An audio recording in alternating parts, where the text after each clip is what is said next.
Welcome to the INFOWARS Nightly News. It's Wednesday, November 14th, 2012. I'm David Knight, and here are our top stories.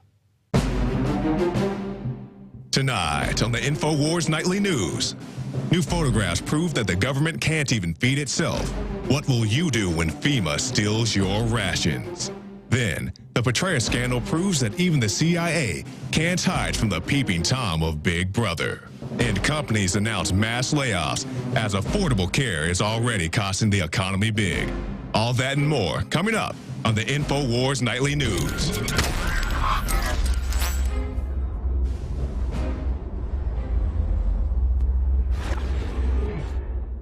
Well, if the FBI doesn't respect the rights and the privacy of the director of the Central Intelligence Agency, do you think they're respecting your rights and your privacy? Remember, we have this little thing called the law, and it lays out the due process for search warrants. And Andrew Napolitano had this to say on Fox News about that. In order for the FBI to be reading the emails of the chief spy of the United States, the director of the CIA, they would either need a search warrant from a federal judge, or they'd have to write their own search warrant under the Patriot Act, in which case they'd have to satisfy themselves that the general was involved in terrorist activity. Now, do you understand that? Basically, for the longest period of time, up until just recently, until the Patriot Act passed, you could not tap somebody's private conversation without going before a judge and presenting a reason why you're going to do it, and specifically saying where you're going to do it, when you're going to do it, that sort of thing, getting a judge to give you a search warrant. Now, with the Patriot Act, that has been relaxed so that an FBI agent could basically they could write their own search warrants without going before a judge, but only if they believe that the subject is engaged in terrorism. Now, some of us may believe that the CIA is engaged in terrorism with the drone wars and with kill lists and that sort of thing, but I don't think that was what the FBI was looking at. So that leaves us with a third possibility, and that is that they basically just violated the law in a criminal way. And what we see here in this article, Paul Joseph Watson kind of breaks it down for us. Petraeus scandal proves email is being surveilled. What we see here is that there's, some real issues, some real questions that need to be asked of FBI Director Mueller. And Steve Pieczenik said that yesterday. He believed that there needed to be a thorough investigation of Mueller, not just of this affair with Petraeus. We need to find out why the FBI is no longer paying any attention to legal and due process. I mean, do we have some kind of a rivalry going on here between two criminal gangs, the FBI and the CIA, kind of like there was between the SS and the Gestapo? We'll have to see about that. Now, look at this next article here. We've got a photo that shows Sandy volunteers actually feeding FEMA workers. That's right. Take a look at this picture. We've got FEMA workers who it's actually Occupy Sandy, an offshoot of the Occupy Wall Street movement. They're feeding the FEMA workers. We've got government workers who can't even provide their own food, and they're not doing a very good job of getting things in order in New York and New Jersey either. There's a lot of complaints still. There's power that is out. People are cold. They're hungry, without power.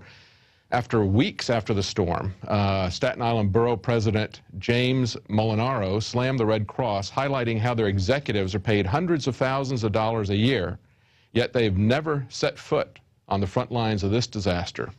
So, take care of yourself, because the government is not going to do it for you. Now, if the government can't provide its own food in a disaster, still, the Chicago Godfather, Rahm Emanuel, is kind of channeling Bloomberg now, and he's starting to tell people what they can have in vending machines in Chicago. This article, Rahm cracks down on Chicago vending machines. Rahm Emanuel said Wednesday that he's cracking down on the caloric content of vending machines in city buildings, and he plans to replace them all with healthy vending by next year. Now, that's great. We all like healthy food. But one of the stipulations that he's got here is that healthier food can't be pricier than higher calorie counterparts. Well, it takes a little bit more to produce apples than it does to produce Cheetos.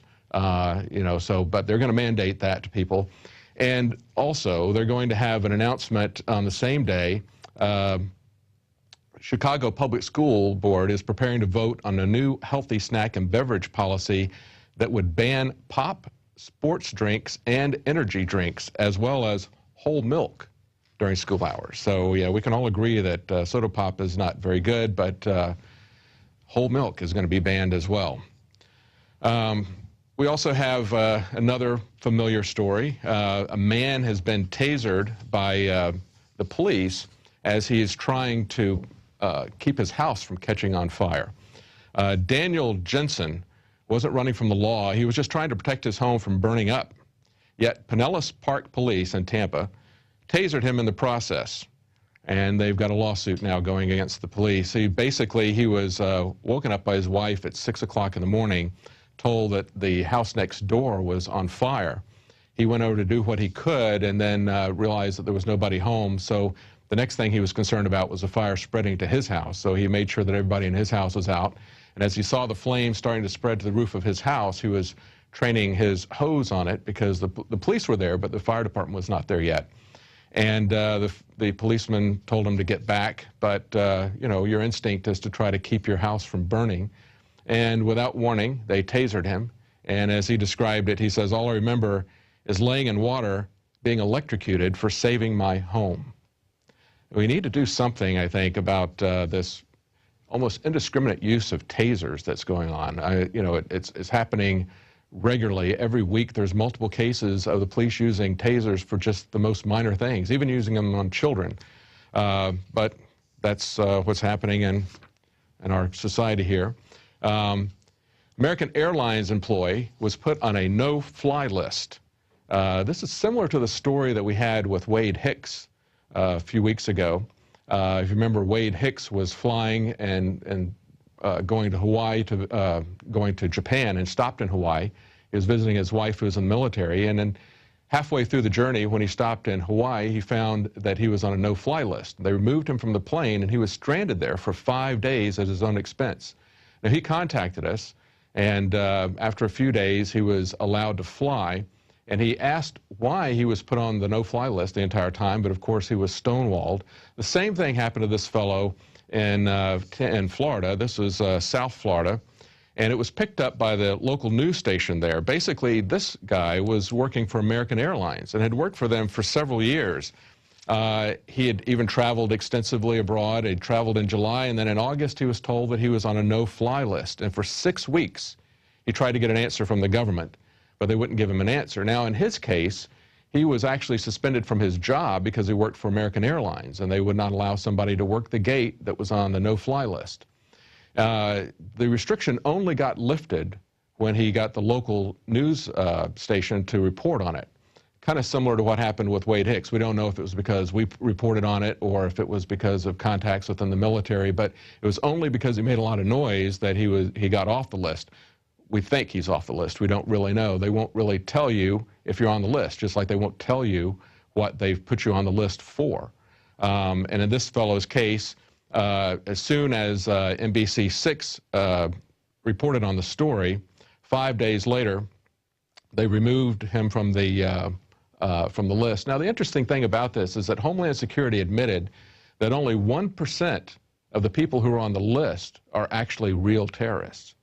That means that 99% of the people are basically being punished in absentia. They've been tried, they've been charged, they've been tried in absentia, and they've been put on a list, which is a punishment. And they're never even told about it until they try to fly. And then when you try to follow up with them, this fellow in Florida actually got the same thing that Wade Hicks got. And Wade Hicks just sent us this letter. Can we get a document cam on this? Got a letter from him that this is from Homeland Security. And basically what they're telling him is that they've gone through the Traveler Redress Inquiry Program. They got a nice little acronym for that called TRIP. And they said they take requests for redress seriously. We understand the inconveniences that additional inspections may cause, but there's actually no redress here at all. Redress means that you get a remedy, that you get something from it. Basically, all they're doing is telling him that they've gone through and looked at other agencies, and they're going to relieve him from the burden of seeking redress on an agency-by-agency basis.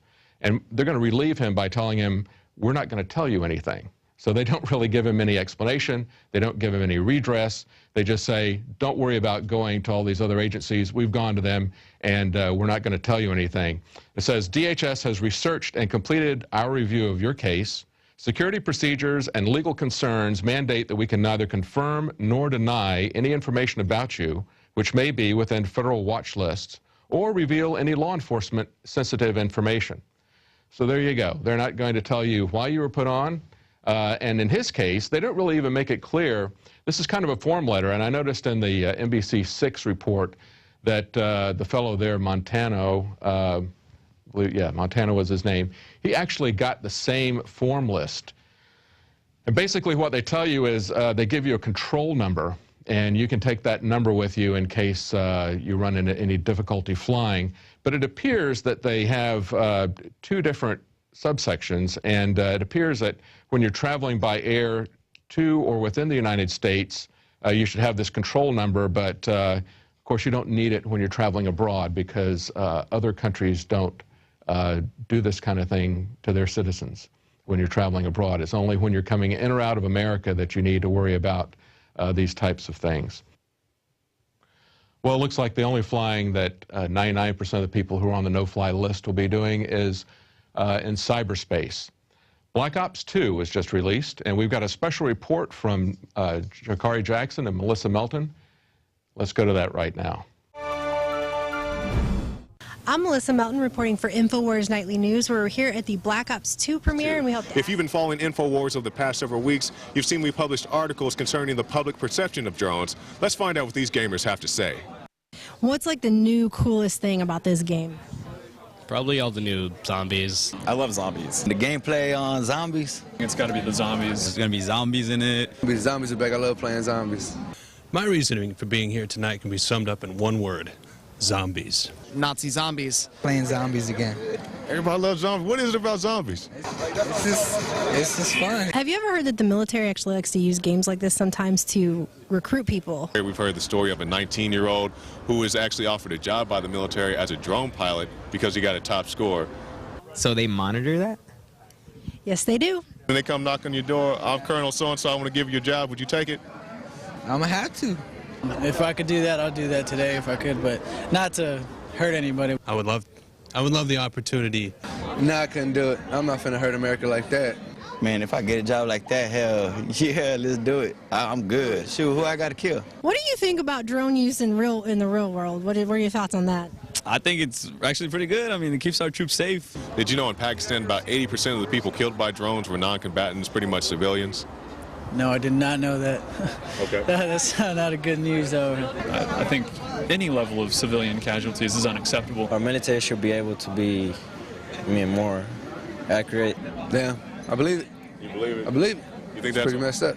They're set to release 30,000 drones here over American skies to surveil us, and yes, they are. Well, I think it's completely unnecessary. I don't see how it's going to make us safer. That's certainly scary. It's actually kind of scary sounding. I think it's wrong, too. Of course I do. Of course I do, but the government's not right. They do a lot of things we don't like. I don't see any real problem with drones surveying us, per se, because it gives us this kind of sense of security. And I don't necessarily think they're going to be spying in our backyards. And even if they are, maybe that's not such a bad thing. Man, come do it. Shoot. Hell, we get hit, we get hit. Like, that'd be kind of cool, just as, like, security, defense, whatever. But, like, I don't know, someone hacks into them. It could be just like in Black Ops 2, and they could all turn against us and kill us. Did you know the University of Texas has actually been able to hack a drone using about $1,000 worth of materials? Have I heard of that? Yeah.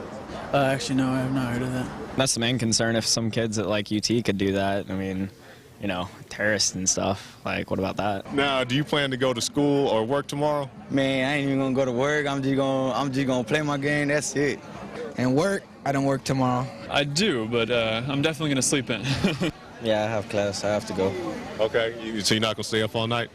I'm going to stay up all night. Did you know one of the games they have tonight is a care package actually comes with a mini drone? Yes, I was tempted to get that, but it wasn't quite in my price range, so. Some critics say that games like this desensitize people to the real, harsh realities of war. What do you say to those critics? I would have to say that their critiques are absolutely 100% correct. We have absolutely become desensitized to vile actions. We're outside GameStop about to pick up our Black Ops 2 care package in just mere moments. The care package comes with its very own drone, a real remote control drone that you can fly around.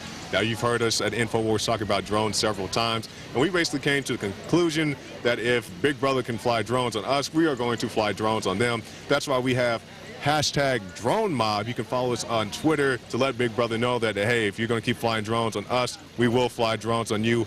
#DroneMob for more details. Sure, we are drones one way or another.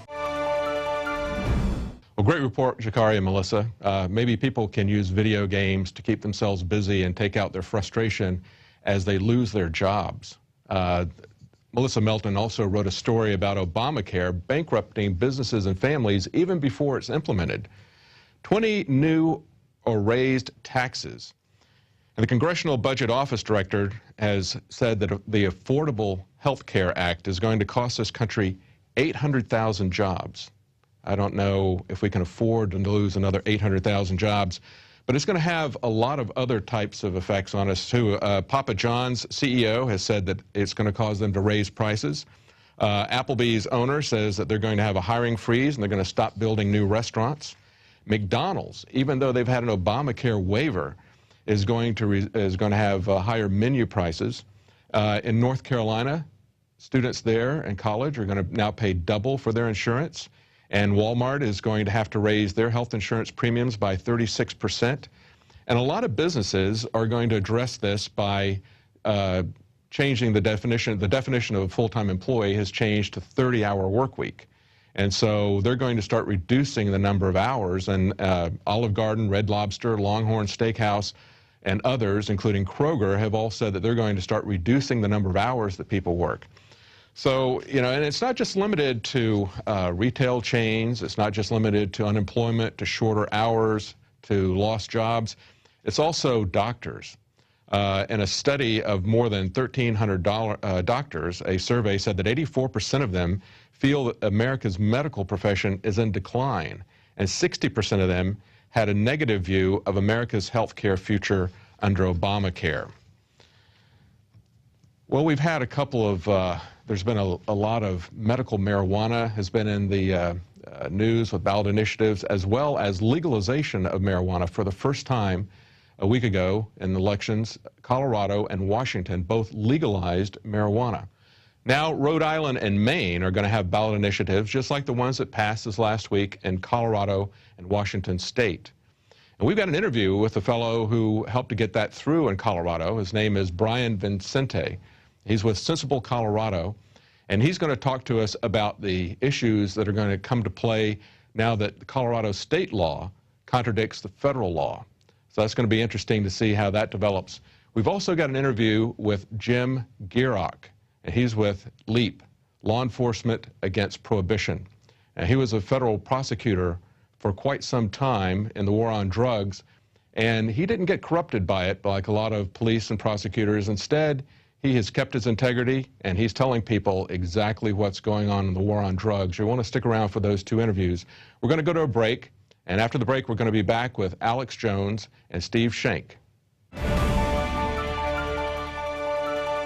Insider billionaire investors like George Soros and John Paulson have recently made massive moves into gold, purchasing what Bloomberg News described as gold hoards. Soros alone doubled his holdings in a single day. Russia's Vladimir Putin has doubled down on gold, increasing the country's holdings by over 100%. With $1.8 trillion under management, the bond king Bill Gross, the world's preeminent bond fund manager at PIMCO, has warned investors of the dangers of QE3 and inflation.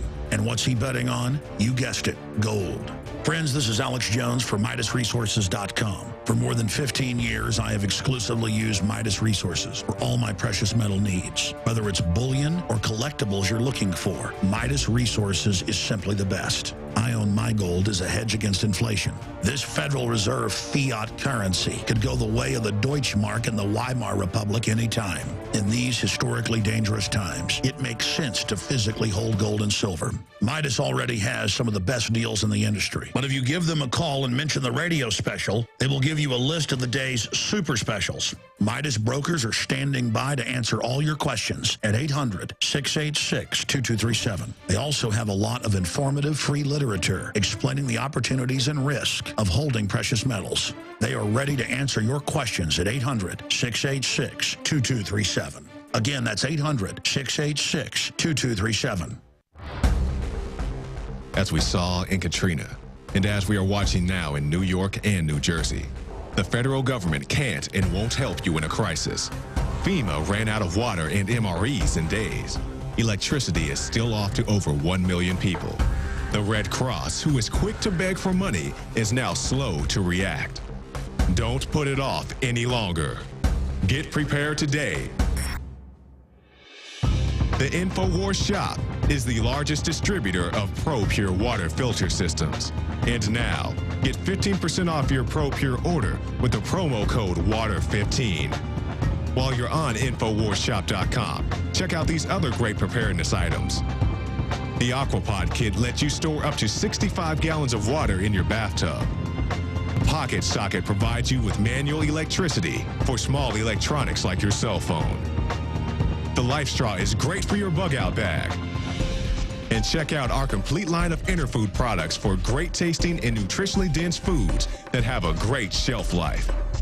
If you are looking to secure your home in a crisis, you can order Strategic Relocations, the film, a great companion to the book Strategic Relocations 3rd edition, and The Secure Home by Joel Skousen. When the time to perform arrives, the time to prepare has already passed. Get prepared now, so if a crisis strikes your home, you and your family will be secure. Go to InfoWarsShop.com and don't forget the promo code WATER15.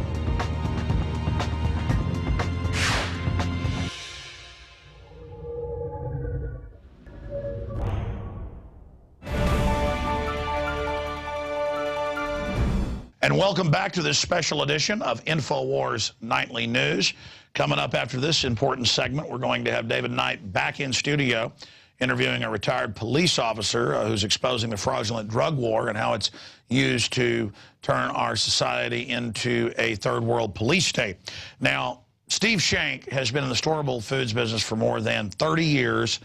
He is a sponsor of InfoWars Nightly News and InfoWars.com and the radio show, but that's not why he's here today. He's here because, unlike anybody I know out there when it comes to food and the economy, he has seen over the horizon.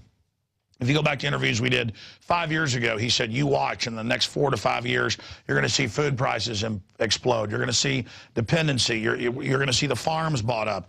And I want him today to explain how he knew that was coming. But first off, to give you the inside scoop on something that's so important. We're seeing food companies, storable food companies, period, being consolidated everywhere. And they are selling GMO crud, additives, you name it. efoodsdirect.com/Alex to find the specials. They are one of the only companies that actually has GMO free, ladies and gentlemen. And they do that by going to the actual growers and getting it certified with them. And we're going to talk about some of the inside baseball on that, how Monsanto and others are fighting to not even allow the testing so you can certify it at the plant. So we're going to be discussing some of that. We're going to talk about what his predictions are now unfolding here. Because, listen, I don't know how else to explain this to you. I promote what I believe in. It's elementary. And I started getting storable foods about a decade ago because I knew the Federal Reserve was private. I knew they were devaluing the currency. I knew that down the road something big could come. There could be a false flag. Now we're inside the economic implosion. Mark Faber, the big economist and billionaire fund manager, says that there's going to be a huge implosion by the end of the year. Well, yeah, because they want to then say, oh, my gosh, we need new taxes from VAT and carbon. That's now being announced by Bloomberg. So that's going to be their answer is, oh, look, we're holding you hostage. You've got to give us more money or we'll totally implode things. You've got upwards of 50 million people on food stamps. It's 48 million and change. You've got unemployment exploding, cooked numbers. Everybody knows it's a depression in most areas of the country. Even Austin, Boomtown, USA, rated the highest growth rate in the country. Most places I used to go eat are closed. Most people I know have had their pay cut or they've lost their job. It's bad here. Family I've got all over Texas. Professionals, are making half the money they were making 10 years ago. This country is in trouble, and it's got a giant dependents class that believes they deserve more. And so, bottom line, the #1 thing you've got to have is food to protect your family. You will never stand in a bread line if you have your own bread, as Steve Shank has said for a decade or longer. Now is the time, ladies and gentlemen, to have your firearms, to have your water filtration, to have your food. Even if you live in a big city. We cover that in the film Strategic Relocation and the book with Joel Skousen. Even if you have to stay where you're at, there's things you can do to mitigate it and not make yourself dependent. You know, we showed the photos on the radio today, but we'll show them again here in a moment, where FEMA had to get their food from the local churches and groups that were out there handing out, you know, the coffee and sandwiches. FEMA put up signs in New York, New Jersey saying, we're off because of bad weather. Yeah, there it is. Your government sucks when Occupy volunteers feed them. And if you scroll down, there's the photo that went viral. This was confirmed last week. We're now 14 days into this. FEMA center closed due to weather. So that's the type of information. If you want to see the full, because that graphic's cutting it off, you can scroll down and it'll actually show that photo there for everybody up at INFOWARS.com. But this is the joke that government can or would ever protect you. All they'll do is take your guns. We now have a criminal government, a lot bigger than just Obama, but it's all rotting. It's getting worse and worse, and so we've got to get prepared. We've got to offensively, politically expose the globalist. But at the same time, we've got to defensively protect ourselves, because that's true sovereignty, is being self-sufficient. That's why the whole nanny state is about making you dependent on them, not self-sufficient. It's called domestication. Again, Steve Shank joins us, but I do want to point something out. I actually had 2 of the meals I was looking at earlier. I want to show the viewers this, because here I am saying get Steve in here, and then I start talking about it because I believe in it so much. If you go to efoodsdirect.com/Alex, and you just pay the shipping and handling, which is at cost, you will get not a sample meal. Steve was correcting me. It is a preparedness planning kit with the calendars, with the facts, with the booklets, and with the creamy potato soup, and with the cheesy chicken rice casserole, and other things, tortilla soup that are in here, so you can actually sample it, but actually watch and see. This CD breaks it all down. Planning, preparedness, ease of preparation, quality, affordability, introduction. It's got the booklets.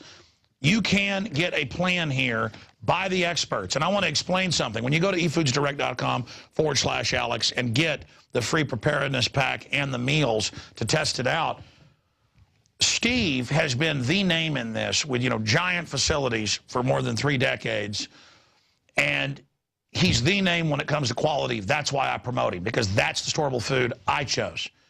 But I want to be clear about something here. He's told me this privately. Maybe he can talk about it up front here before he gets into all the inside intel he's got on where we're going in the economy, because he's right there at ground zero with food, with the elites pouring in trying to buy it up, which is in the financial pages, but you can really give us the inside baseball. But you've told me privately, I'll throw this out here now and see if you want to talk about it. You would love to be retired. You already are a well-to-do, businessman who came from a hard-working farming family. But this is a mission. You've got this passion, and you were telling me that it's the other manufacturers, the other producers, where there's more nutritional value in the box that are coming in and profiteering, that makes you so mad. And you were telling me the pleasure you have having the lowest prices, the highest quality, and how angry they are that they're not able to buy you out. I mean, is it okay if I start telling that story, or have I jumped the shark here? Well, no, it's fine, but it's not as important to your viewers as some of the material that they need to know about, so that they can take care of themselves. But I mean, that's how passionate you are about this, because as you say, you can warn people, but you can't get them to prepare. That's true.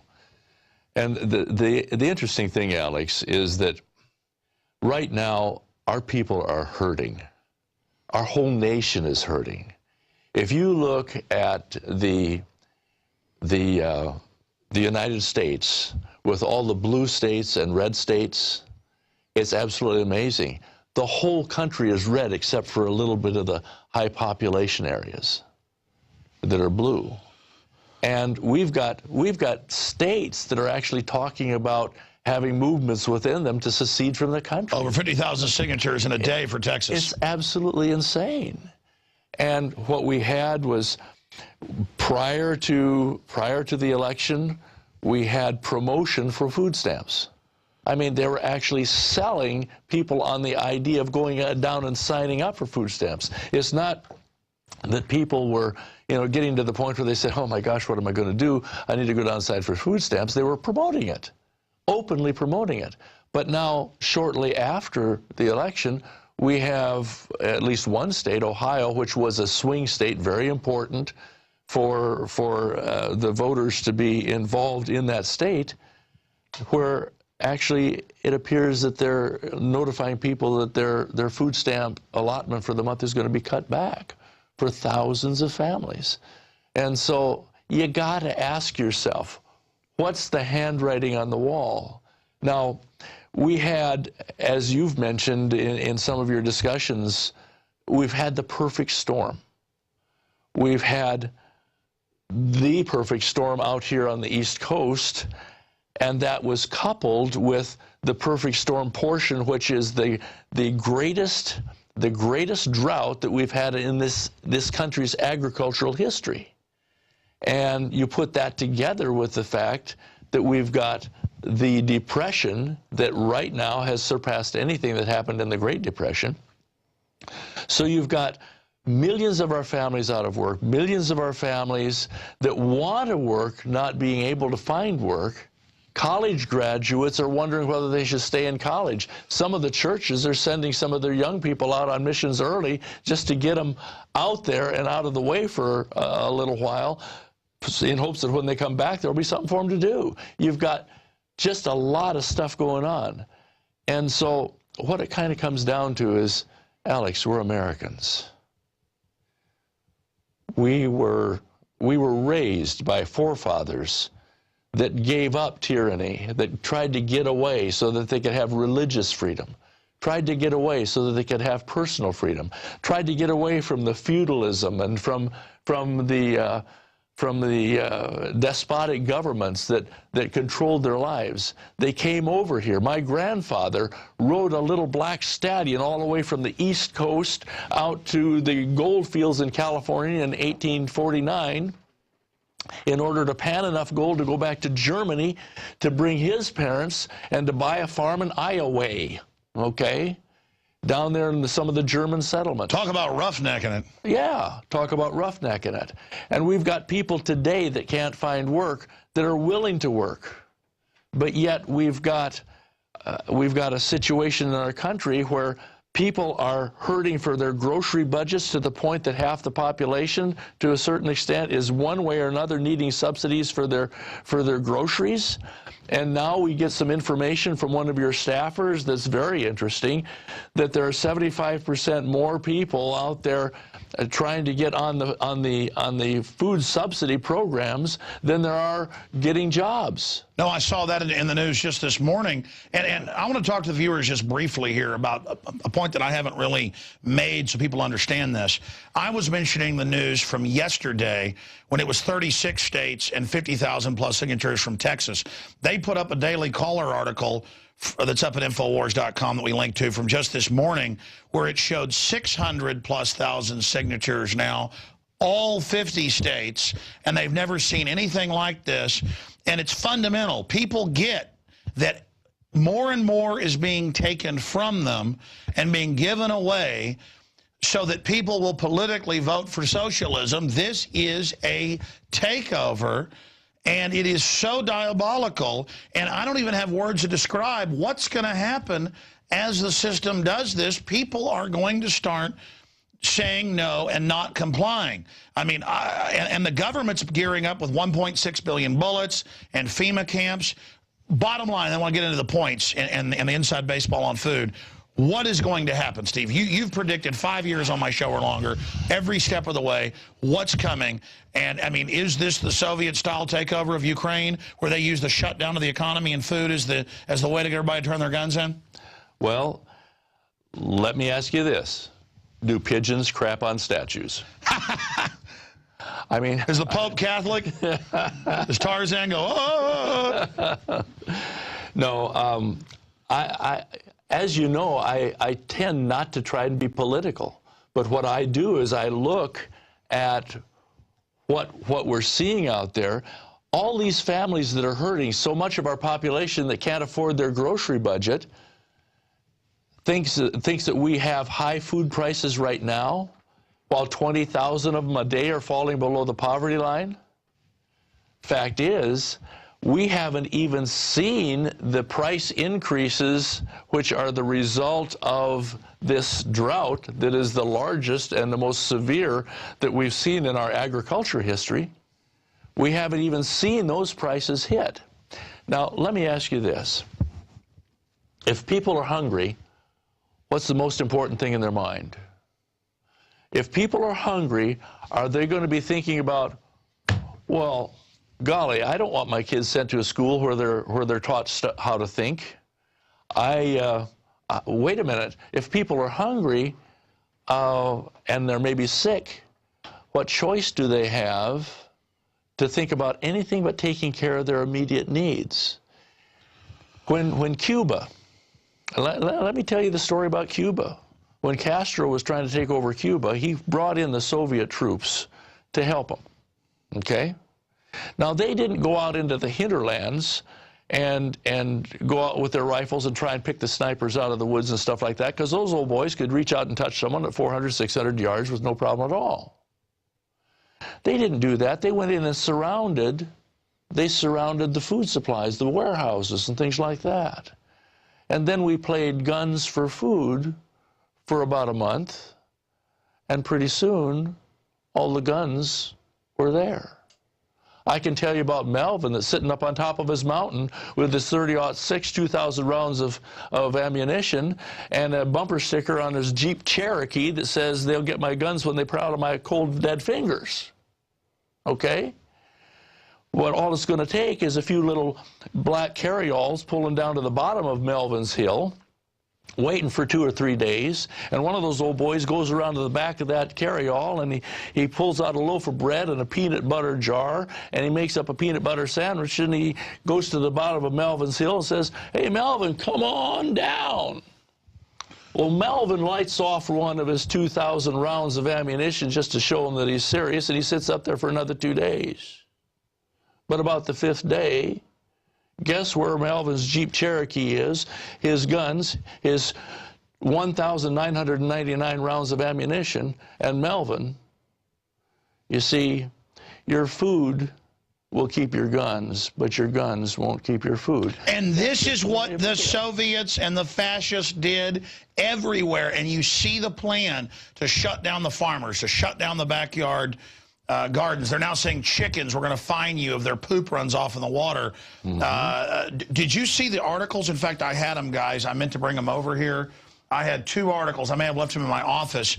The one where it's a $100,000 fine in San Diego if you wash your car yourself, saying there can't be any soap. And firefighters can't put out a building now because the chemicals in the spray might be bad for the earth.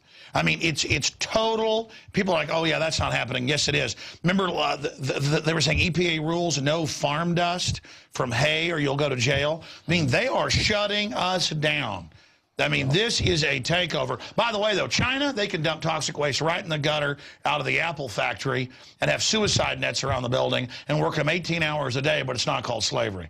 But see, nobody cares about Al Gore on the board of that. This is about shutting us down. We are being taken over right now. And so where does it go? Do you go through the political process and try and vote someone in? Or do you call up Alex and say, by golly, Alex, you just nailed it today. In fact, I've watched every one of your programs, and I take notes on what you say. We've got people out there that would not miss one of your programs, and they take notes as to what executive order was signed, and we've got a president that signed more executive orders in 1 year than all of the other presidents combined. But the fact is, they take down notes on that, but what do? You see, can you feed them? No. Okay, can the government feed them? They just proved every disaster that we have, FEMA proves that they don't have any food. They're just proving it again. With they can't even find their butt with both hands. Okay, well, I'm not aware of FEMA's butt. I'm really not attracted to that, and so I never have analyzed that, so I can't give you an opinion on that, but I can tell you that what happens is at a certain point, a true American has to say, if it is to be, it's up to me. And you see, they can take notes on your warnings. You can warn them, but you can't feed them. I can come on your program and I can tell you exactly what's going to happen. I told you, we discussed, what, 4 years ago, 4.5 years ago, when the statements were made that there will be no coal-fired electrical plants allowed to exist because they will be taxed out, it will make it impossible for them to have those. Okay? Now, after almost 4 years, we're seeing that come to fruition. Well, actually, they shut down over 200, and power prices in Austin have doubled. And now they announced in the paper a month ago, they said we're going to shut down our final city-owned plant for the Earth. But really, it's so other big companies can double charge. I mean, this is a criminal takeover. I don't have to know why it is, Alex. I don't have to know what their plan is. They're just doing it. All I have to know is that if these lovely American families out there who all they want to do is have a happy life and live the American dream can't afford their stinking food right now, not their stinking food, but their food right now, and we've got this drought that's going to cause those food prices to go higher, and then promises have been made by the government to feed people, where do they get the food? Well, guess what? When all of these folks that were just encouraged to vote in a certain way in this election come and say, we need food, where's it going to come from? It's going to come from the supply houses that are supplying the grocery stores now to the people who are working hard to afford their food, and those people who have been prudent enough to save a little bit of gold for their retirement, those disabled veterans who go down to the line to buy food with their retirement check or their disability check, and those people who have just enough money to pay for groceries this month. When they go and the food has been taken away to feed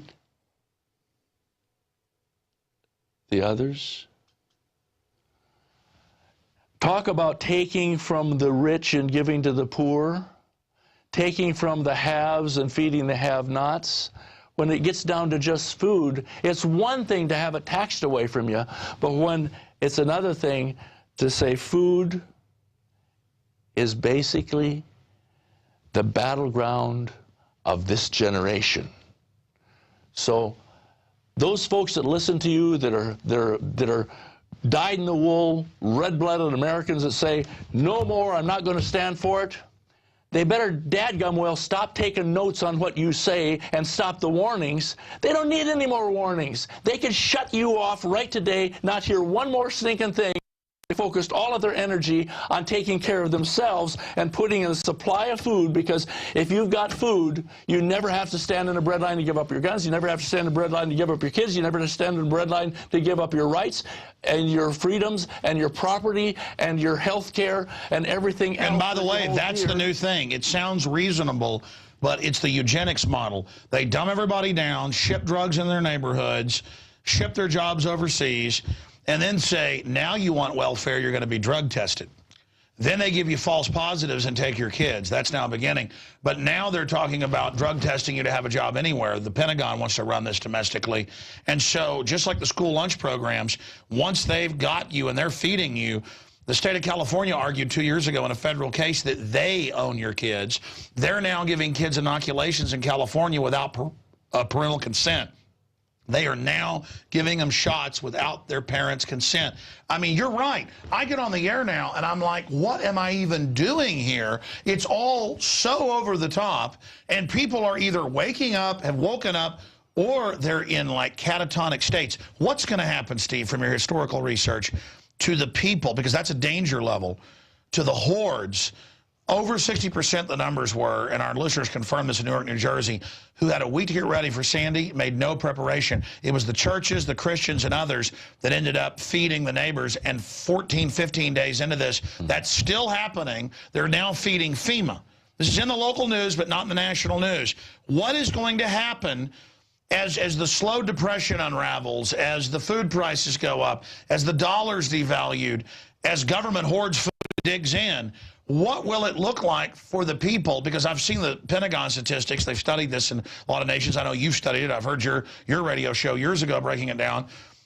What is it? 5 to 7 days, most people will steal to get food. 10 days, 90+% will kill to get food. Within 15 days, 90+%, 92, 93, will cannibalize and eat people. They will put your child on a spit and barbecue them and gobble them with a napkin. And so my point is, no, but I'm serious. I know you are, I'm not saying it's going all the way there. That's more graphic than I can even get, and I'm German. Well, the point is that, Steve, I mean, government's digging in like it's the end of the world. Of course, I guess they know they're going to shut everything down unless we politically expose them. They back off, but we may not beat them. We've got to get efoodsdirect.com/Alex, a starter pack. You tell me what the hope is. Is it to turn on Alex Jones every day and listen and get more aggravated? No. Is it to hope in one hand and spit in the other and see which gets full first, that somebody is going to get elected to Congress that's going to fix it? I think it's Mike Adams' solution. It's a can with Obama on it that you beg with. And then when you need food, you go out and then... No. Let's pull it back a little bit from that. I'm not ready for that yet. No, but seriously, we got to have the radio show to reach people that don't know what's going on. That's right. But I agree. Look, you see it, and this is why I wanted you in here. Break down the numbers for people, because we could pull up the articles all day long and show them to people, but all over CNBC, you name it, record numbers of people flooding in, Steve. Break this down. Big companies, globalists buying up farmland, food production, storable food companies, gun companies. I mean, that is the big boom. That's what Jim Rogers, Mark Faber, all the big experts, all the really, guys that have proven they know what they're talking about.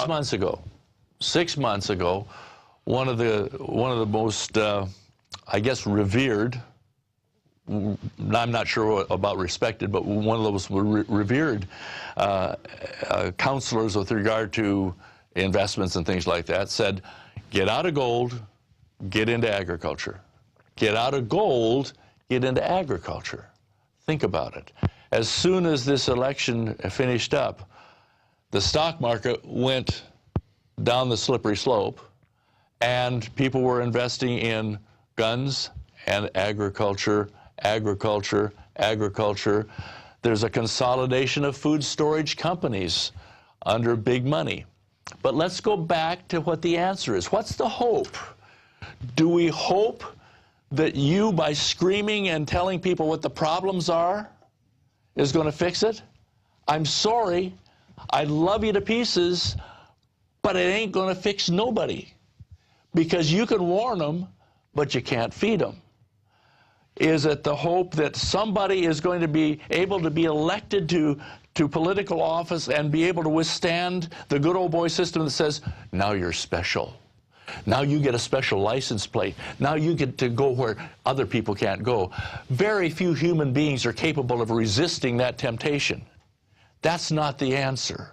The answer is not maybe some leader that comes and says, let's go forth and conquer, take back our country. If you look at the red and blue states after this election, it's all red with a little bit of blue.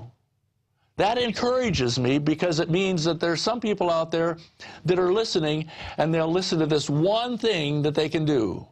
The one thing. Not elect somebody, not go through the process, not rebel, not get their guns and go out and shoot somebody. The one thing they can do is go back and get with their sweetheart and their family. They can sit down and say, whatever our situation is, we're going to get into a circumstance where it's going to be harder and harder for us to get food availability or to afford food. So let's do everything we can to freeze the cost of the food by getting it in our possession. Why did people buy gold as quick as they could when they saw it was going to go up? They wanted to freeze the price of the gold where they could afford it and get it in their possession, so when it went up, they'd have the value. Why not do it with the most important thing? What about food? Freeze the cost of that food at today's prices. It's already high, but it's going to go higher because we haven't even seen the prices. And eFoods has a 25-year shelf life. Yeah. I want to answer some common questions people have. Let me finish first. Yes. In addition to freezing the price of the food, the most important thing that people need to do is get it into their possession and thereby freeze the availability. Because there will come a time when a guy can stand there with a $10,000 valued sack of gold and another guy stands in front of his house that has $10,000 at today's prices worth of food stored aside. And the guy with the gold will not eat, because any idiot that has food when that time comes would not be foolish enough. The gold, Ecclesiastes, interesting thing, Bible. And they shall cast their coins into the streets, and the gold will be for naught, and their bowels will not be filled. What are the coins? Back then it was silver. Their gold will be for naught because it won't buy anything. Sure. And their bowels will not be filled. Okay, that's our times. Well, to be specific with my strategy, there's obviously people that are working class in this corrupt system who can barely even get prepared. Obviously, the first thing you get is food and water filtration and a firearm to protect yourself. If you're more middle class and have more money, you diversify out, get a lot of food, and have to take care of your neighbors and your family. Even if your neighbors and family are laughing at you now, it's good to stockpile. That's what I've done. And then, of course, if you're really wealthy, I mean, obviously, people need to get into gold and silver as a backup. You can't trust these banks anymore. But you know, I hope it doesn't get to the point where you're proven completely right. But already, if people would have bought food 3 years ago that lasts 25 years, how much has food on average gone up in 3 years? Isn't it like 60% or something? Oh, it's ridiculous. Yeah, yeah. And some things 200%. Yeah, some it's apples and oranges. I mean, yeah. We've seen what in the last year, and then about 30–40% of that increase, right? Easily, easily. In fact, if you look at the gas prices, the food prices and the gas prices are floating right next to each other. It's almost a layover graph. But the answer is very simple. What everybody has to do is get up and look in the mirror every morning and say, if it is to be, it's up to me. And whether they're standing with a cardboard sign saying, please, any loose change will do, or whether they're a disabled vet that's just barely making it, or whether they're a yuppie that's too much in debt, they have to sit back and say, okay, what am I going to do? What's my plan? Because if you look to somebody else, if you look to the system that says, oh, come down and we'll feed you, but they have no food to feed. Well, the whole country is one paycheck away from rack and ruin. Absolutely. Because even if there are people that are well-to-do, the whole system's teetering. The infrastructure is just on-time deliveries. Everything, the public is so soft. Not all the public, but, you know, you were telling me stories last time we were here about your father, you know, who was, you know, slaughtering how many pigs in one day by himself? he got through the Depression by butchering hogs by himself because his hired man left. But I mean, how many pigs in one day? It was a lot. Well, no, it wasn't in one day. He probably did about one a day, but he had 32 hogs that he eventually turned into whole hog sausage and managed to get Point is, I've butchered stuff, and it will kick your butt. Oh, yeah. I mean, it is not fun. It's not fun having a pig drawn up on chains and having to slit his throat. And I mean, it's not fun killing things. You're awfully graphic today. My gosh, you're just, you know, you're just cutting and peeling and slicing, aren't you? Let's get back to what people can do. What every one of us has to do, folks, is we have to get up in the morning, look in the mirror, and say, if it's to be, it's up to me. But I live in America.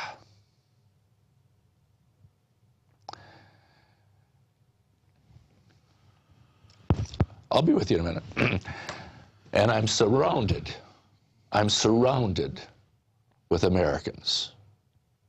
And what you see on the news, you know, it's kind of interesting. when poor old, what's that golfer?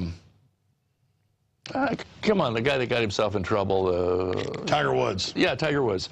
When he had his little ditty with all his girls and stuff like that, the media could come up with who he ran with, when he did it, how he did it. We got all of his personal life out there all over the place.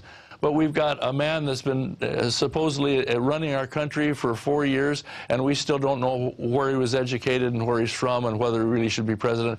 And I don't want to get into that.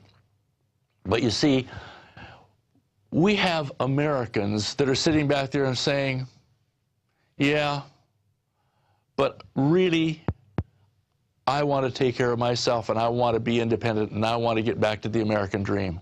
The only way we can do that is we can't depend on somebody else. No, I agree. efoodsdirect.com/Alex, if people want to get the preparedness plan and the sample meals and the audio CD information, absolutely key, or the number 800. We'll put that number up on screen, 800-409-5633. I believe in efoodsdirect.com. And I tell you, Steve Shank, it's not some faceless big mega corporation. He is the real deal and quite a character, and also popular with our viewers, and you also fund and support helping us get the First Amendment out to so many people. We're about to go to break and come back with David Knight and his next guest who's fighting tyranny. But in closing, as you told it on the radio today, but I was interrupting as usual. You get me excited, Steve, with all your points. Briefly, tell the Lion King parallel, because I've got kids, they've seen it. I've seen the great play here in Austin down at the Music Center. Yep. So almost everybody's seen the Lion King, or they've read the book. And it's absolutely true, and it's what the Soviets did, it's what the communists, the fascists did. I mean, the Romans would come in and take control of the fields and stuff, and wait for the locals to come give themselves up. I mean, this is how you take over. Genghis Khan knew this. So spend 2 or 3 minutes on that, breaking down the story of the Lion King and how it parallels all of this. Well, it's kind of interesting. Everyone has seen The Lion King, I assume, but it'd be good if they went back and watched the movie again. And when Scar, the bad brother, comes in, and he gets with the hyenas. Now, what are hyenas? Hyenas are the scavengers. They're the ones that come in after the lionesses, who are the hunters, for Pride Land.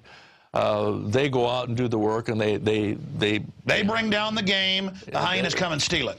There you go. The hyenas are the scavengers, okay? But old Scar gets with them, and he says, you stick with me, and you'll never go hungry again. And they are doing all their snickering and stuff like that. It was very, very well done. But what happens after that occurs? What happens is that you see Scar demanding that the lionesses keep on going out and working and doing what they did. But they have all these hyenas and all of the ones that Scar has promised to take care of feeding off them. And pretty soon the Pride Lands are in desolation. They have the drought, and they have all of the starvation, and everything is in tyranny. Well, the blessing is lifted. The blessing is lifted. And so if you look at that as a parallel as to exactly what's happening in this country, the blessed country, what do we say? In God we trust. They're trying to take it off of our money, but we do. And every time Israel, or every time people go away from God and God's law, you go into bondage. Every culture, every group, whether you come from... But what's God's law? It's not about being a Christian. This is going to be something that a lot of people will stop and say, what the heck is Steve Shank saying? What is God's law? We got 2 laws. One says, work hard. Trust in God, pray, have faith, and if it is to be, it's up to you. And let the glory be thine, because you build your kingdom trusting in God, being grateful for what you have. The other one is the dark side that says, I'll take care of you. Just do what I say, and you'll never be hungry again. But let the glory be mine. Now, every Christian that's watching us talk recognizes that as the war in heaven, where the good and the evil propose their plans. And their plan, God's law, is justice and freedom and the dignity of the human being and the ability to build and be captain of your soul and master of your destiny through prayer. And if you don't believe in God, through meditation, through depending on becoming what you can be and all you can be. The dark plan says, I'll take care of you. Be lazy. Don't develop yourself. Why do you need to develop to who you could be when you have everything given to you? What does an enabler-enablee situation do? An enablee becomes a terrorist and he says, I'm going to jump off the cliff unless you catch me. The enabler says, no, no, no, but I love you. What do terrorists do? They try and hold your wife and hopes you'll pay a ransom. The Israelis come in and say, hell no. You have no hold on me. Well, how about some Americans saying, hell no.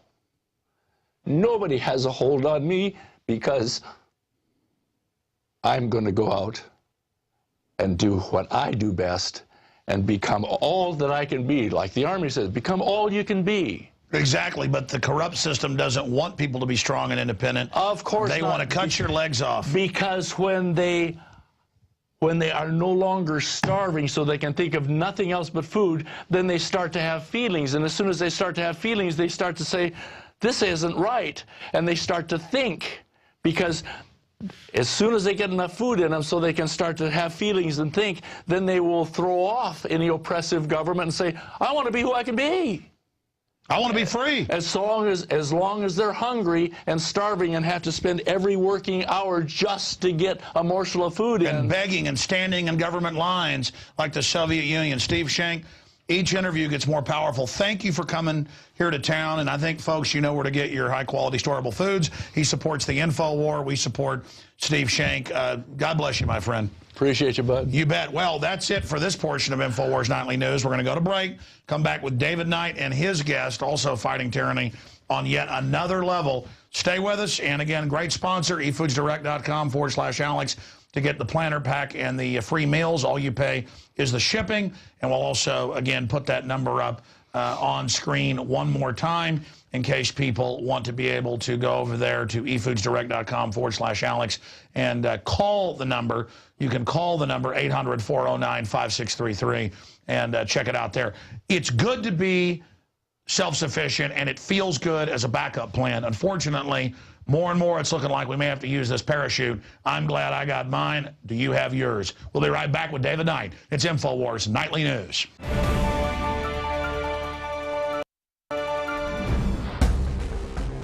As we saw in Katrina, and as we are watching now in New York and New Jersey, the federal government can't and won't help you in a crisis. FEMA ran out of water and MREs in days. Electricity is still off to over 1 million people. The Red Cross, who is quick to beg for money, is now slow to react. Don't put it off any longer. Get prepared today. The InfoWars shop is the largest distributor of ProPure water filter systems. And now, get 15% off your ProPure order with the promo code WATER15. While you're on InfoWarsShop.com, check out these other great preparedness items. The Aquapod kit lets you store up to 65 gallons of water in your bathtub. Pocket Socket provides you with manual electricity for small electronics like your cell phone. The Life Straw is great for your bug-out bag. And check out our complete line of Interfood products for great tasting and nutritionally dense foods that have a great shelf life. If you are looking to secure your home in a crisis, you can order Strategic Relocations, the film, a great companion to the book Strategic Relocations 3rd edition, and The Secure Home by Joel Skousen. When the time to perform arrives, the time to prepare has already passed. Get prepared now, so if a crisis strikes your home, you and your family will be secure. Go to InfoWarsShop.com and don't forget the promo code WATER15.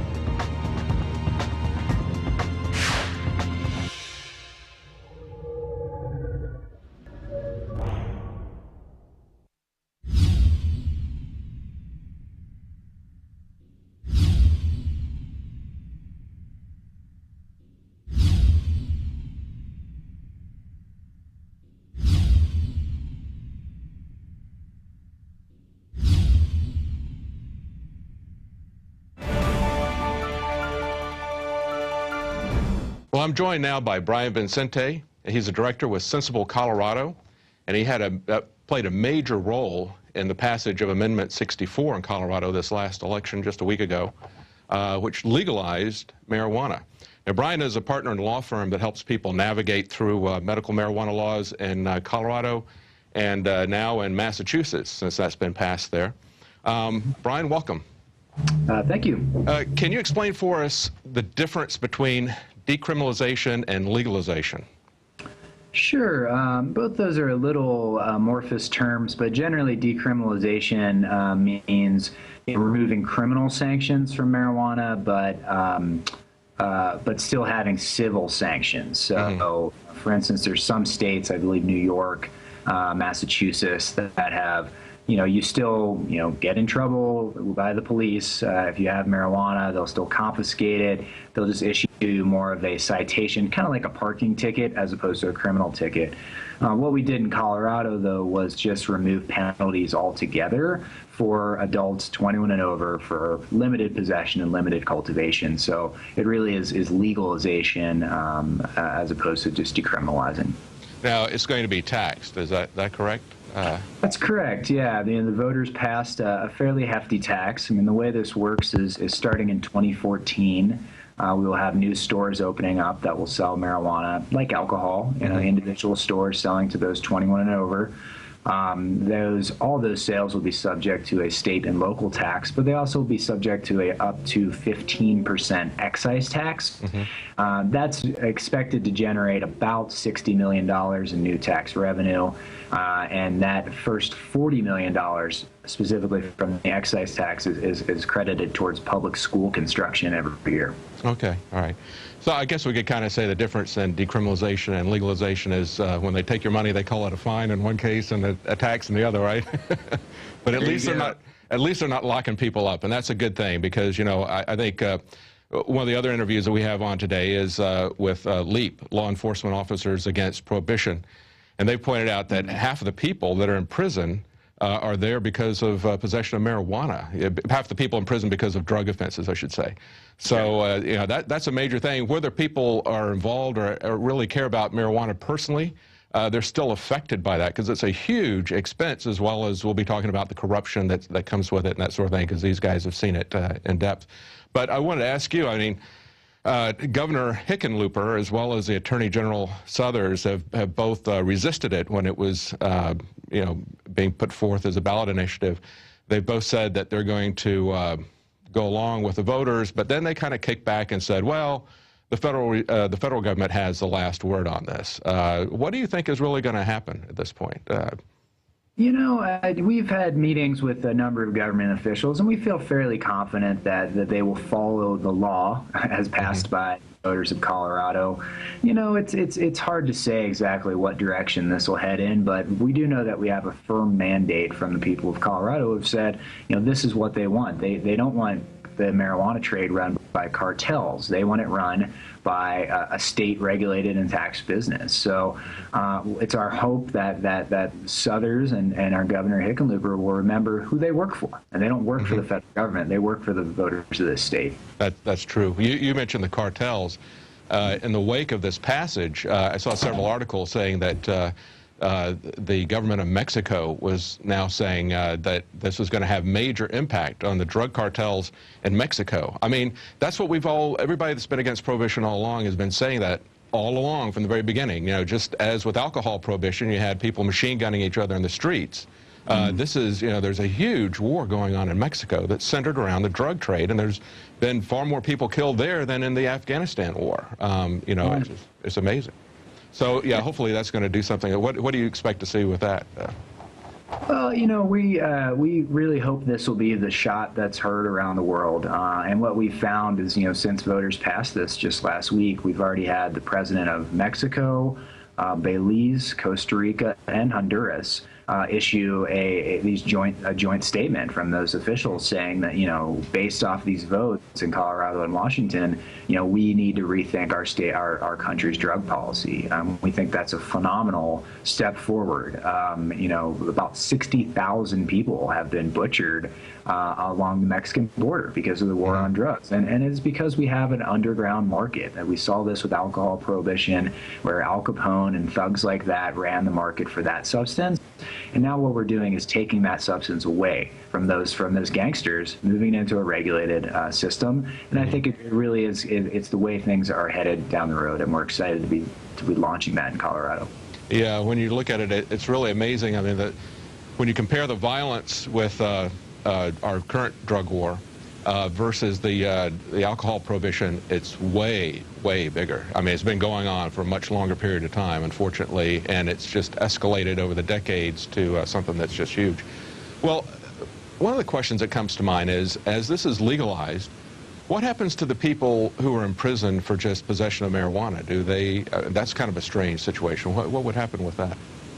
Well, it is. I mean, unfortunately, our law does not, instantly allow for amnesty for those individuals. I was one of the drafters, and it's very difficult to draft a law that acts retroactively like that. Often that power is reserved to the executive branch. That's why you see governors pardoning people and so forth. But the good thing is what we've seen today, and this is kind of breaking news, is that we're seeing district attorneys around our state issuing statements saying that they are not going to prosecute people for this law for marijuana possession from here on out. Now, our law hasn't even gone into effect yet. It'll go into effect in about 30 days. But they're saying we're stopping these immediately. Anyone that's in the system currently, if you have a trial slated for tomorrow or next week, you were busted 6 months ago, they're going to drop those cases. And so it's really a positive step forward. Oh, that's great. Yeah, I hadn't realized that. Because I guess it takes quite a while for the trials to run through the system, and by the time they get through the system, it's going to become legal. So that's interesting. Now, in California, we've talked to some people in California, most recently a fellow named Jason Andrews, who had gone through all the different loops, jump through all the hoops to become a legitimate medical marijuana dispensary, and he provided a lot of stuff for people for free. He's a Christian. He felt like that was his responsibility to do that. He was playing by all the rules, got every kind of permit he could get, but in L.A., they came down on him very hard and confiscated all of his stuff. And he was telling us that there's a lot of jurisdictional difference in California, where in L.A., for example, they're going to come after you hard. If you go to Oakland, they're just going to leave you alone. Is that something you expect to see in Colorado? Is there a lot of locality discretion in that? Well, in terms of our state laws are forever changed. We added a provision in our Constitution that allows adults to possess and cultivate small amounts of marijuana. So district attorneys have no discretion anymore. They cannot bring those cases. But to your question, more specifically, is how's the federal government going to react? Well, we have the exact same, federal, head of the DEA for the entire state. Previously, this gentleman has said that, medical marijuana is not a big concern for him unless you're really, acting in a way that endangers youth or teens. So it's our hope that in fact, they will use their discretion to allow this vote to take place and allow for us to establish this regulatory model.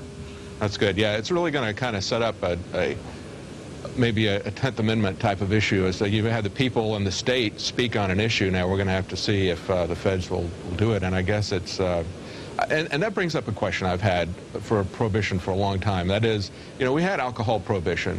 It required the 18th Amendment because everybody at the time recognized that the federal government didn't have any right to prohibit the possession and use of anything. But we've never had the equivalent of an 18th Amendment for marijuana or for any other substance that's been done since then. As a lawyer, what do you think about that? I mean, why is that? Well, I just think that the federal government has done a heck of a job convincing the public that marijuana is this evil substance. You know, war on drugs has been very effective at pushing misinformation and convincing, you know, in schools, public schools, teach people that marijuana will make your head explode. I mean, these kind of crazy reefer madness stories that really began in the early 1900s and go up till today. Fortunately, in places like Colorado, we've been able to push back, you know, educate the public through, you know, consistent, you know, campaigns that we've run here for about 8 years to get the public to understand that, in fact, you know, marijuana is not as bad as they've heard. In fact, it has, you know, legitimate medical, you know, purposes and can be efficacious in that area. And really, it's safer than alcohol. And if you get people to understand that, then they will think twice about changing these laws. So we think that's positive. You know, in terms of the federal government, I mean, they can act today to reschedule marijuana. It's currently a Schedule I substance, which means, you know, under federal law, it's the most, you know, dangerous substance known to man, next to plutonium, essentially. And they, via executive action, could remove that from Schedule I today, or Congress could take that up as well. And I think the wins in Colorado and Washington are really sending a message to our Congress people and our federal representatives that we need to rethink these strategies, and I hope they will work for us in D.C. Yeah, I know recently some people have put together a petition to try to get the FDA to reschedule marijuana from Schedule I. They have just ignored it up to this point. So we'll have to see what happens. But I guess, you know, like you said, there's been a lot of disinformation and propaganda about drugs, about marijuana in particular. But there's also, I think, a lot of ignorance about how the government works. You know, we've allowed the government, the federal government, to assume powers that it doesn't have when it prohibits this stuff. I mean, they've essentially taken the tack that, you know, whether you're talking about a medical drug or whether you're talking about a recreational drug, everything is prohibited unless they expressly permit it. You know, that's kind of exactly the opposite of where it was at the beginning of the 20th century. One last question. We had a recent report with a guy, I don't know if you've ever heard of the New Jersey weed man, and he won his case. He actually had a pound of marijuana, which I think your law allows people to have an ounce at a time on them or something? That's correct. Adults 21 and over can have up to an ounce. Right. Well, he was a medical marijuana patient in Colorado. He went back home to New Jersey, had a pound with him, and he got busted. Now, he broke that with, he didn't contest the fact that he had the marijuana. What he did was he represented himself because he couldn't get a lawyer to do it, and he went fully for jury nullification. Because in New Jersey, it's part of the state constitution. But again, you've got judges and prosecutors who, you know, will not let the public know what their legal rights are and don't let the juries know about that. So is there anything in Colorado about jury nullification in the Constitution that you know? I mean, is there something in the Constitution that says, like it does in New Jersey, that jurors have the right to judge the law as well as the facts of a case? Are you aware of that? Well, yeah, I mean, jury nullification is alive and well in Colorado. I'm not sure if it's specifically in our state constitution, but, you know, the way our jury system and our legal system is set up is, you know, jurors have the right to decide what they view as justice. And ultimately, we do see cases like the weed man, where jurors say, you know, we've heard enough, you know, we're not ready to convict this guy, and they don't even need to give a reason, you know. And so jury nullification, I think, is something that folks should know more about, especially while we continue to have just laws that are insane around drugs in our country. I mean, Colorado now has basically the best marijuana laws in the world, but you know, if you drive over to Utah or Kansas, it's a different story. And I hope people in those communities realize that you know, hopefully they'll be able to change their state laws soon. But in the meantime, there's power in that jury box. Yeah, that was part of his calculus. Was he figured that about 50% of the people don't agree with the marijuana laws. So he thought that he could at least get some hung juries. He got one hung jury, and then he got an unanimous acquittal the second trial. So, you know, and he was about right, I guess, because you got 55% of the vote. So he did a little bit better than that. Well, thank you very much, Brian. I really appreciate it. Good luck, and I really appreciate what you've done for freedom and for, you know, doing what you can to end prohibition. Thank you. Hey, my pleasure. Thank you. Well, we just spoke to Brian Vicente with Sensible Colorado about the Colorado legalization of marijuana. That also happened in Washington, and we just learned today that in Rhode Island and in Maine. Legislation will be introduced tomorrow by legislators there to legalize marijuana. So it looks like we've got something of a brush fire going on with legalization. I think people are starting to wake up to prohibition.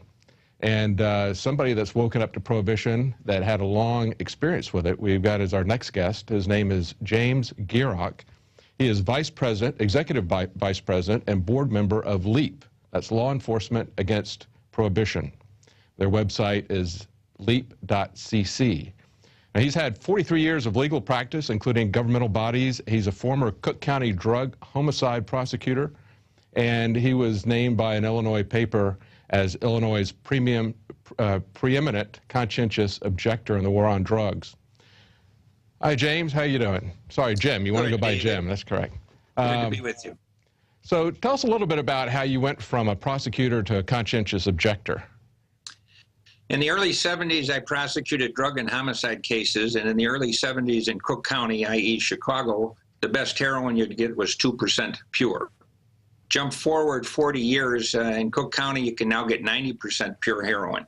The other thing that bothered me was that we had so many murders. After I left the office in 1994, after 4 years prosecuting, we had this epidemic of crime and murder. And so often it was the gangs shooting each other, fighting over who was going to control the drug business. So in one weekend in Chicago, in about 1991, we had 12 kids killed in one weekend. And some of them innocent crossfire victims, some of them participants in the drug war. But the politicians who I would listen to at the time say we need to get tough, crack down on crime, take back our streets, 3-time loser laws, build some prisons. And the result was that things just got worse, and there was no choice to the public, whether Republican or Democrat. Both teams were selling the same drug war snake oil. So as the years went by, I saw that not only does the war on drugs not work, it's the most effective way to put more drugs uncontrolled and unregulated everywhere. But it's also the heart of nearly any crisis you can name in America. The problem of guns and gangs and crime, prisons, taxes, deficits, AIDS, healthcare, trade imbalance, corruption, no money for schools, job programs, the funding of terrorism. You name the crisis in America, and the war on drugs, public enemy number one, makes those problems worse. And each of them comes with a price tag, so that really, when you put them all together at the national, state, and local level, we can't pay the bills. And that is really the biggest threat to the continuation of the war on drugs. It causes so many problems for so many people in so many different ways that government can't pay the bills. And that's one of the reasons the people are fed up, and so they're expressing their view in referendums like we saw in Colorado and Washington. Yeah, absolutely. And we've even seen jury nullification, like in New Jersey, cases like that. I mean, you know, we just talked to a fellow New Jersey weed man. He had a pound of marijuana, and he didn't even contest his innocence according to the drug laws. He said he knew that more than half of the people were against it, so he defended himself and just went for a straight jury nullification. He got a hung jury once, and then he got a complete acquittal the second trial. So, see, I think what's really apparent from these referendums in Colorado and Washington is that there's such a gulf, a chasm between what the public mind sees as what it should be versus what the United States Congress and our federal laws say that it should be. And that is really even more important than what happens in one of 50 states. It's a stone being thrown at the war on drugs because it doesn't work, and the people recognize it, and they're expressing themselves. Yeah, absolutely.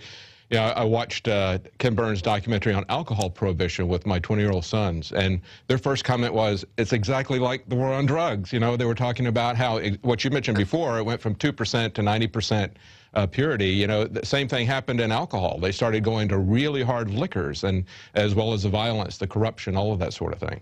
Yeah, and the Tommy guns went to AK-47s instead of hanging off the running boards on Packards. Now it's SUVs. That's right. That's right. Well, our war on drugs has been going on a lot longer.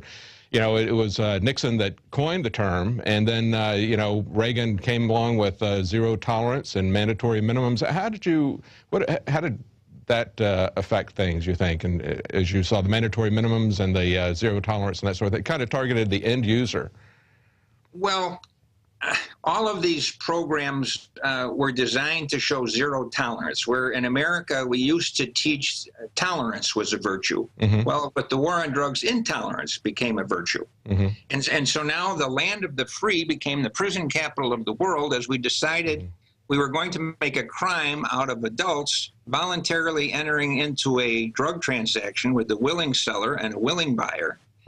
We outlaw the drugs so that this plant, often cocaine, heroin, marijuana, things that are growing on a plant, become the most valuable commodity on the face of the earth. We tell the kids, don't do drugs, and then we slide a pot of gold next to the choice we tell them not to take, and we're surprised why so many kids are dropping out of school, joining a gang, shooting each other. We give addicts no alternative to get the drug to which they're addicted lawfully, so every addict becomes a crime wave.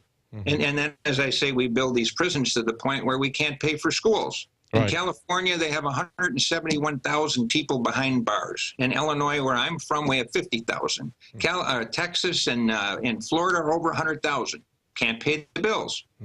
The Global Commission on Narcotics Drugs a year ago issued its report, and it said that worldwide, the effect of the drug war is that opiate use is up 34.5%. Cocaine use worldwide is up 27%. This is over a 10-year period worldwide, and ending in 2008. And cannabis use is up 8.5% worldwide. Worldwide, just to convert those percentages into numbers, cannabis use, they estimated 160 million people around the world. Well, the United States is going broke, locking up 2.3 million. Yeah, exactly. If you open up an almanac or an atlas, or an almanac rather, and you can see that a huge percent of the people in the United States have used an illicit drug at one time or another. If we lock them up, we can't pay the bills for other things. That's right. I remember when mandatory minimum first came in, they couldn't build the prisons quickly enough. So they were letting out violent offenders to put away people who had possession charges of something like marijuana. I mean, it was absolutely incredible. And you were a prosecutor. I mean, judges had no discretion under the mandatory minimums because they were mandatory. They were mandated by the federal government. In the 1990s, the fastest growing housing in the United States was prisons. And you can't do anything less productive with a taxpayer's dollar than hire somebody to watch somebody else do nothing. That's right. Which is what prisons are. And it's also a lot to do with what the national transportation folks are doing nowadays. That's right. And of course, we all pay for that in our taxes. You know, many people who don't use drugs look at this and they think that they're doing something to help their fellow man, but what they're doing is they're raising their taxes. And the government operates by force, and it's kind of like the old adage, you know, if you've got a hammer, everything looks like, if your only tool is a hammer, everything looks like a nail. And so the government, you know, tries to use force against every problem. And I think, you know, people are starting to realize finally that the drug issue it's a medical problem as well as maybe a spiritual problem. I mean, there's other aspects, other ways that it can be handled, that the law enforcement aspect of it is not that great. I mean, you know, I'd like for the listeners to look up overdose in prison and look at how many stories there are about people who died of overdoses in prison. There was a mother who called the police on her son, wanted to get him off of drugs, thought putting him in jail would get him off of drugs, and instead he died of an overdose in prison. So you have to ask, what kind of a society are we going to have if we're going to do it by interdiction and force, if they can't in prisons stop it with interdiction and force? You know, we used to teach in our society that we care about one another, and we tried to teach the golden rule. Now we have put in place this law enforcement drug war, where we catch somebody who's violating this consensual drug law, and then we tell them, you're either going to tell us who sold you these drugs or you're going to prison forever. Sacrifice somebody else to save yourself. We seize drugs by the ton, and we prosecute them by the gram. in drug policy, one of the things I've learned over the years is everything works in reverse. You sit down and you think of, well, what would be a good, sensible idea? Because drug use is not something to encourage. It should be discouraged. So I think, well, let's outlaw the drugs. Well, okay, when you outlaw them, now you take something that grows on this plant and make it so valuable that you tempt people to do the wrong thing. We think, well, drugs are bad, so let's put these anti-drug advertisements on, but the Partnership for Drug-Free America and the Ad Council making the ads, and these are your brains on drugs, and they show the scrambled eggs and the domestic fight over the sink. In fact, an anti-drug ad is a drug ad, whether you say to use the drug or don't use the drug. So again, everything works in reverse. You think, well, we just seized a ton of drugs. It would be a good idea to destroy this ton of drugs, to keep it off the streets and away from the people. But the drug cartels would want us to do that. If we are in possession of the drugs and could use it in an addict alternative program or in some kind of a lawful dispensation and control the distribution of drugs, now the cartels were no longer exclusively in control. Yeah. So the drug cartels are in favor of what we do when we destroy these drugs. Exactly. And why should we be working for the Al Capones and the drug cartels of Mexico and elsewhere? Exactly. Just as we saw the end of alcohol prohibition put the Al Capones out of business, immediately after the Colorado initiative passed, Mexico and other Central and South American countries were saying that it was going to have a tremendous effect on the drug cartels down there. You know, and they have an absolute, it's not just a war on drugs, a metaphorical war. I mean, they've got a war that they have higher casualties than Afghanistan. 60,000 people killed during Philip Calderon's tour as president, using United States money, duplicating Plan Colombia and now Plan Mexico. It's just horrible. I was down there as a guest speaker in February of this year, and they had invited 38 speakers from around the world. And I have a United Nations gentleman on the stage with me who said, well, we can't legalize drugs because it would be bad for the public health. I happened to be the speaker right after him. So I get up and I walked over to my friend Antonio Mazzatelli, who represented Mexico, Central America, and the Caribbean, and said, well, how is it helpful to put in place a United Nations drug policy that prohibits drugs, the Al Capone drug policy paradigm that has produced 60,000 murders in Mexico? How is that good for the public health? Why we speakers have been in town. The Mexican authorities seized 15 tons of meth in one seizure. How is that good for the public health when you have a drug policy that attracts that much drugs in one place? The seizure of a huge amount of drugs is not an evidence of drug war success, but evidence of the failure of the war on drugs and the magnitude of that failure. The bigger the seizure, the bigger the failure. That's right, because you're just seeing the tip of an iceberg being caught there. Sure. Well, I mean, something's wrong when you're trying to prohibit drugs and you seize it by the ton. In Chicago, we had 8 tons seized here in the last year of marijuana coming in by boxcar loads, and they branded it as a big bust for marijuana here in Chicago. And it sounds like a lot, and unless you know that the United States Department of Justice said that in the year 2008, Mexico produced 21,500 tons of marijuana. And you can see that 8 tons is a drop in the bucket, absolutely insignificant. Yeah, absolutely. Well, you know, we talked about the crime increases, the corruption increases, but one of the things that people don't think about is how the corruption to due process, you know, the violence that it's done to people, even people who are not necessarily involved in the drug trade. We've seen a lot of people over the decades get hit with, we've seen Learjets charged with being an accessory to a drug and being seized, you know, because of course Learjets have no due process, and neither apparently does the owner of the Learjet, because, you know, they don't charge him, but they charge the Learjet. So we've seen that kind of fantasy happening. We've seen that kind of loss of due process, and that's something that affects everybody in the country, doesn't it? As a prosecutor, I mean. Those types of cases are known as in rem proceedings, where you're suing the object that's the naughty object. And the reason they do that is because the government wants to forfeit the drug dealer's money. They want to forfeit the property, the planes, the boats, all of this stuff. And then it becomes ours. The local law enforcement agency gets to split the money, half for the local agency and half for the federal government. So it's in the police officer's interest and law enforcement's interest and the municipality's interest to forget about the murder and the armed robbery and the rapists, because we don't get a commission for that, but we get half the money if we go do a stakeout and work the drug crime. So the incentive is to work on consensual drug crime instead of violent crime. Exactly. So that there's now this rift between the citizenry and law enforcement that wouldn't be there but for the war on drugs. Just as the racism in our prison system, where blacks and browns and poor people are locked up disproportionately to their drug use. That's tremendous. Yeah. It's tremendous. Yeah, in terms of talking about ignoring regular crime, that was another thing that happened during alcohol prohibition. People saw for the first time they would go around harassing people for, the police would be harassing someone for alcohol, and right down the street a bank is getting robbed. I mean, that was kind of unprecedented. That was the first time we saw that, but it's always going to be that way with prohibition. It's policing for profit. Which is just another vice of the war on drugs. The war on drugs, I repeat, is public enemy #1. Absolutely. I've got one more question for you.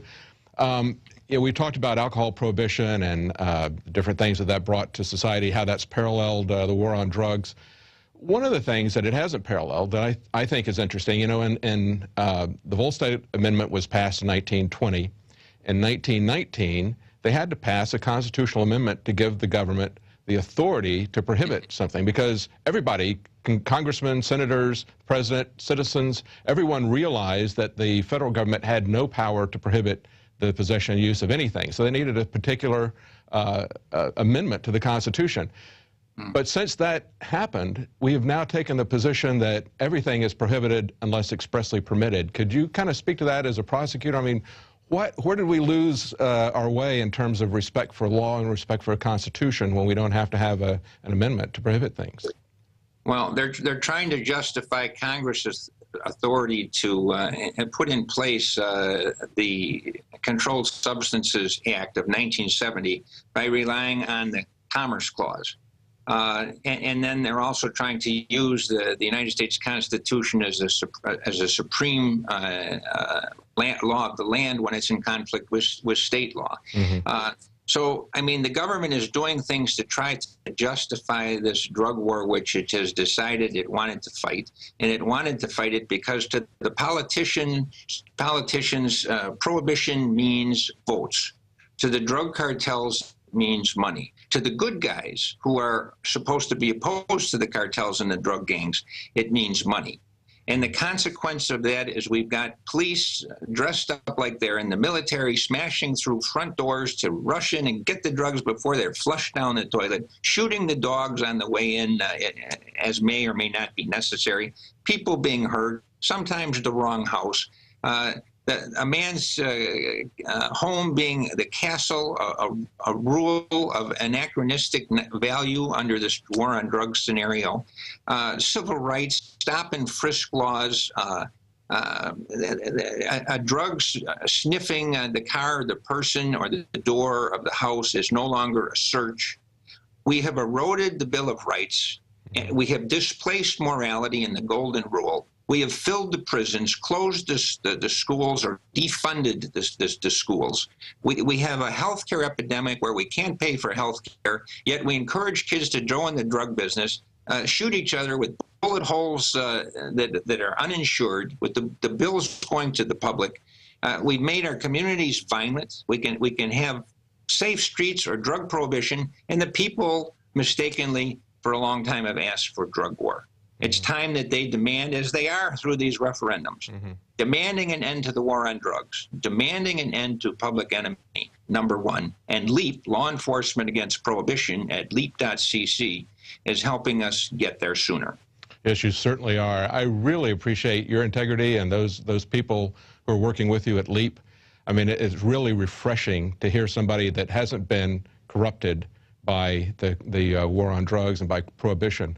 All of you there, you've seen it, and you've had the integrity to speak out against it instead of being co-opted by it, and I really appreciate that. I think all of us do, and you can teach us all a lot. So that's leap.cc. Thank you very much, Mr. Gierach. Thank you. Thank you, David. And if you'd like to help us get the word out about the war on drugs, about all kinds of corruption and globalist eugenicists, and please support us at PrisonPlanet.tv. Your subscription there helps to support our operation. One subscription can be used by multiple people, so it's a really effective tool for getting the word out. Well, that's it for tonight's Nightly News. We'll be back here tomorrow night at 7 p.m. I'm David Knight.